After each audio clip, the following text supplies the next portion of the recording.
Friends எங்கள் அம்மா என்ன எங்கே தூக்கிட்டு போயிட்டு வராங்கன்னு தானே பார்க்கிங்க. எனக்கு ஏதோ ஆர்டர் வந்துச்சான் ஃப்ரெண்ட்ஸ். அதான் எங்கள் அம்மா என்னை தூக்கிட்டு போய் வாங்கினாங்க.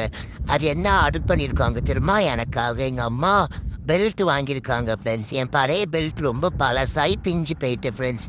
அதனால எங்கள் அம்மா வெளியே போகிறதுக்கு ஒரு பெல்ட்டும் வீட்டில் போட்டுட்ருக்கிறதுக்கு ஒரு பெல்ட்டும், அதுக்கப்புறம் நான் யாராவது வந்தால் ஓவராக சீன் போடுவேன் ஃப்ரெண்ட்ஸ். அதுக்காண்டி கெட்டி போடுறதுக்கு ஒரு ரோப்பும் வாங்கியிருக்காங்க ஃப்ரெண்ட்ஸ்.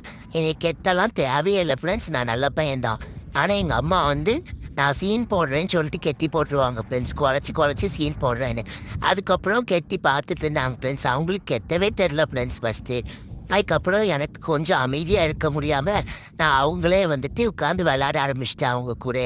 அதுக்கப்புறம் அவங்க எப்படியோ என் கையை காலெல்லாம் தூக்கி கெட்டி பழகிட்டாங்க ஃப்ரெண்ட்ஸ். ஆனால் கெட்டுறதுக்கே ரொம்ப கஷ்டப்பட்டாங்க ஃப்ரெண்ட்ஸ் எங்கள் அம்மா. எங்கள் அக்கா வீடியோலாம் எடுக்க வந்த ஃபோனெல்லாம் தட்டி விட போனேன் ஃப்ரெண்ட்ஸ். பெல்ட்டெல்லாம் இழுத்துட்டு போனேன். வேண்டாமா, எனக்கு கெட்டவே வேண்டாம், நான் நல்ல பையன்தான் அப்படின்னு எங்கள் அம்மா ஆனாலும் கெட்டி போட்டு அதுக்கப்புறம் நைட்டு வெளியே கூப்பிட்டு போனாங்க ஃப்ரெண்ட்ஸ். அந்த பெல்ட்டை கெட்டி அழகாக இருக்குல்ல ஃப்ரெண்ட்ஸ். எனக்கு இதை கட்டிட்டு தான் ஃப்ரெண்ட்ஸ் நாங்கள் வெளியே போனோம். எனக்கு ரொம்ப பிடிச்சிருந்தது ஃப்ரெண்ட்ஸ். நான் அந்த நாயெல்லாம் விரட்டினேன்.